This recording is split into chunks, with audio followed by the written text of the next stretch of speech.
Hi everyone, Emily here from Emily Reads, and today I'm recording for you an unhaul. And there are a few reasons why I'm unhauling books, and I'll explain as I go. Some might be just I read, I enjoyed them, but I know I'm never going to reread them again. Some I've had, some I might have had for like 2 decades and have yet to read them. So let's be honest, I'm never going to read them. Um, excuse me. Some I DNF'd. There are a couple that are quite popular. Um, Please know, I know some people will say, oh, in the comments below, try to convince me to keep them. Like, if you think that I might end up really enjoying them, convince me to keep them. Save your time. I will be, after recording this video, I will be putting them in my car, and I'm going out of town to the suburbs where there is a used bookstore where I could sell them for cash, and so that's what I'll be doing. So by the time that you watch this, these books will probably be gone. So that being said, I have 3 brown paper bags full of books. I have no idea how many I have here, but here we go. The first book is The Echo by Minnette Walters. I've had this probably for 2 decades. I've never read it. She has written my favorite thriller of all time, which is The Sculptress. I think it is the most intelligent thing I've ever read, um, but I've never read it, and I've discovered that thrillers just really aren't for me. So passing this on. Then I'm also passing on Catching Stars by Kayla Keenan. I got this like in an Owl Crate book a few years ago, and I've never read it. It's like a thief. It sounds like it's a heist book, and it just didn't really intrigue me, especially since I'm like, well, I know Six of Crows has done a heist, and I knew later on I learned of Mistborn, and I'm just like, heist was never a trope that like intrigued me. Loved Mistborn, so who knows if I would actually like this, but I've had this for a few years, never, like, I keep thinking like, oh, I should read this, and then I just pass it on. Then I am getting rid of The Unexpected Everything by Morgan Matson. I picked this up at a used book sale, so like I paid $1 for it. I thought I would read it. I started like maybe a chapter, and I was like, like, let's be honest, I'm not really into contemporary YA, and just I need to make some space on my shelves for books that I know I'm going to enjoy. Then the next one is Grace and Fury by Tracy Banghart. I have no clue what this is about. This was another one that came in Owl Crate when I used to subscribe to Owl Crate. It's another one that I keep thinking like, oh, I should read it. Never have. I've had this for a few years. It's time to move on. The next one, The Love Hypothesis by Hazelwood. That's kind of shocking. I know. It was really enjoyable. I really did like this book. Not gonna lie. There just some content is why I need to move on with this book. And then Christina Lauren's In a Holidays. I also really enjoyed this book. It was a light romance. It was fun, but I realized like I don't want it taking up space on my shelf. I want books that I know I might read and reread, whereas this was like a one and done kind of book for me.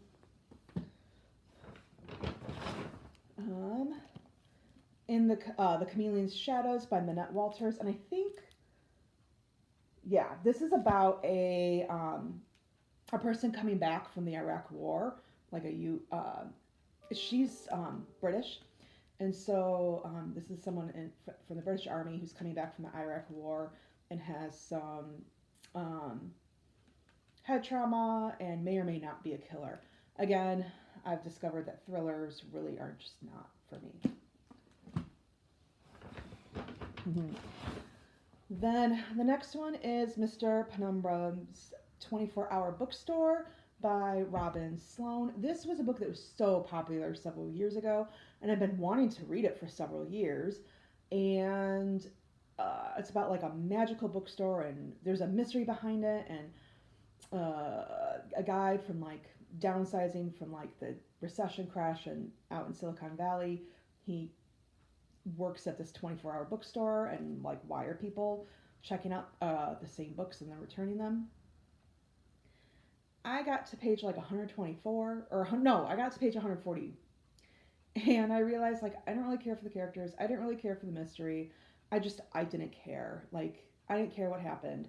And so I was like, why then, if I'm not caring about anything in this book, why do I keep reading it?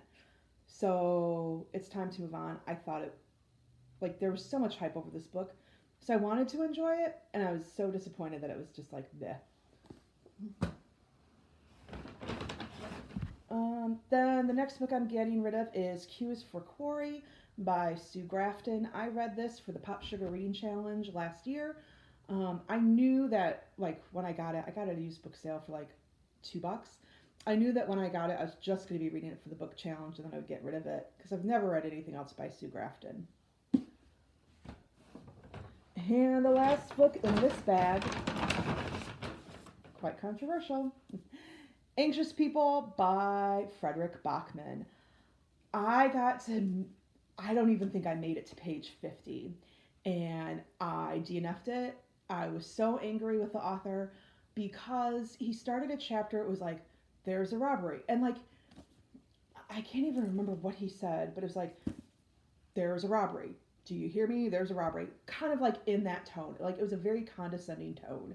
It's like, yes, we know there is a robbery. You have told us that this is a story about a robbery. You have told us that about 20 times. And now you're starting the chapter off again with it.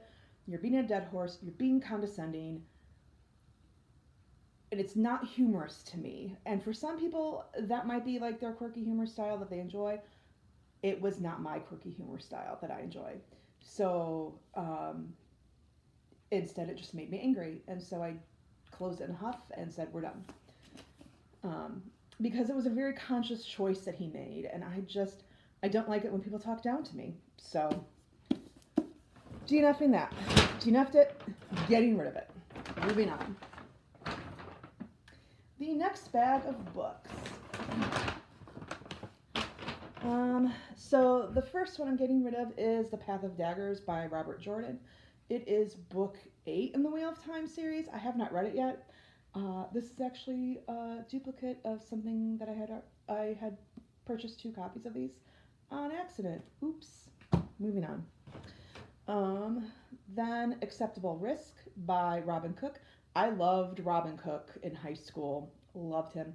Still really enjoy him. He writes medical thrillers. Those are the kind of thrillers I can get behind. And I hung on to this book of his. I'd gotten rid of a lot of his books over the years. Hung on to it because this is about the Salem witchcraft trials, and like they find like a fungus or something,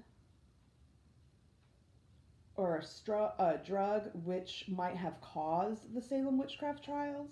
And so I was like super intrigued by that because I've always been fascinated with the psychology behind the Salem witchcraft trials and like how that could have happened and like why it happened. So I kept it thinking like, I'm going to reread this. I've had this for over 2 decades and have not reread it. So it's time to move on. The next book is Whiteout by Ken Follett. I think I read it. I don't remember if I read it, but I think I did. I enjoyed it. I'm not going to reread it, and the fact that I can't remember if I read it in the first place tells you what you need to know about that book. Okay, my books are fine. The next book is Picture Perfect by Jodi Picoult, and this is a book about an anthropologist and then like an actor, and they get married, and it's about their marriage, and I enjoyed it. I thought I was going to reread it, never have, and she's an author that I actually like used to really enjoy, but more and more her novels are just kind of, they're predictable and just kind of annoying to me, um, within that predictability. So that's why I'm getting rid of that one. Then I'm getting rid of Perfect Match by Jodi Picoult. And this is about a district attorney who prosecutes child molesters, and then her 5-year-old son is a victim of sexual assault, and then what that does to their family and the justice, and will there be justice for that? How is justice worked out? I never read it, and I realized, like, again, like, as a teacher, working with students with a lot of trauma, I just, like, I can't read that stuff in my fiction. Like, my books are my escape from that, and so I was just like, I can't.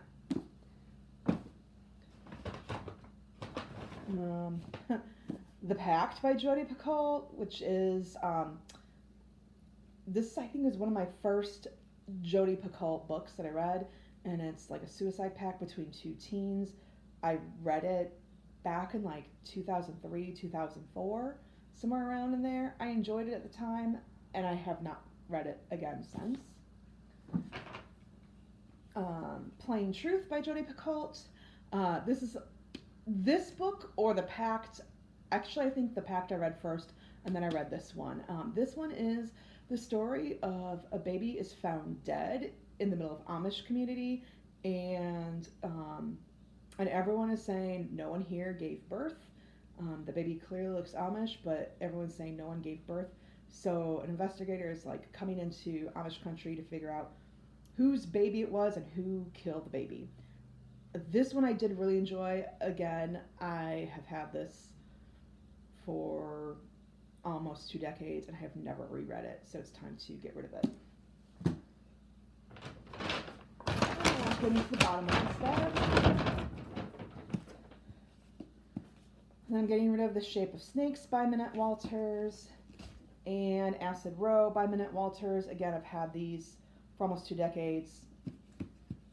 Haven't read them, realized thrillers are no longer for me. Time to make some space. And then we're on our last bag. Going to be getting rid of Three Dark Crowns by Kendar Blake. I've had this for 5, maybe 6 years now. Have yet to read it. It's about 3 queens. They are all heirs to like a throne, I guess. And then they all each have their own different magical powers. But in order to become the queen, they have to kill each other. And whoever is the last one standing, they're the one who gets the throne, I guess. And I've discovered with my YA literature, like, I want a very clear, this is good, this is bad, not we're all kind of bad or devious. So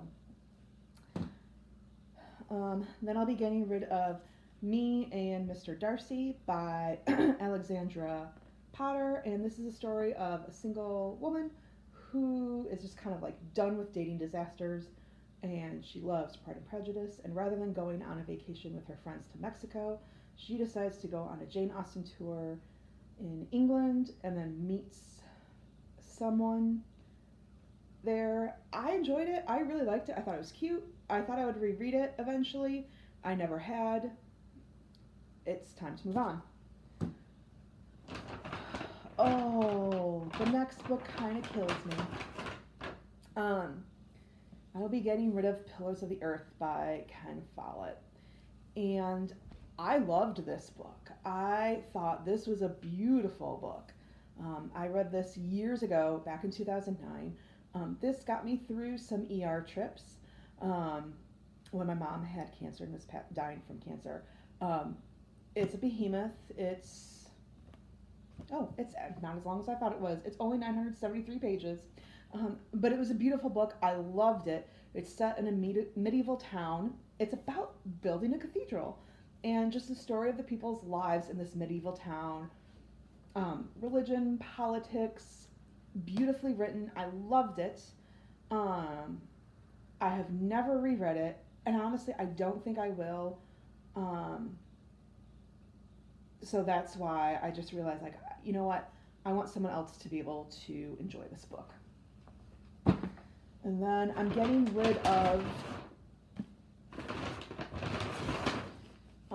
World Without End and A Column of Fire by Ken Follett. So this is book 2, Following Pillars of Earth. This is book 3, Following Pillars of Earth. And they're both like a few hundred, it's the same medieval town, like it's just a few hundred years apart. The second book I picked up a couple of times, didn't make it past through the first chapter. I've owned them for years. I need to clear some space. And the last book, Fox Evil by Minnette Walters. Again, I don't think I read this. I don't think I will. It's time to move on. So that is my unhaul. Shockingly, you'd think like, oh, I just unhauled a bunch of books, I would have more shelf space. I don't, because I keep buying books. So there might be more to come with the unhaul. I don't know, but that's that for right now. Let me know what you are reading. Let me know what you have unhauled recently and why. So that way, maybe it's a book that I might want to avoid. And again, please understand, you might love these books. I'm getting rid of them not because I just, well, one is because I just hated it, or two, but the rest were things that I did enjoy or had enjoyed, but no longer enjoy. So have a wonderful weekend, and I'll talk to you later.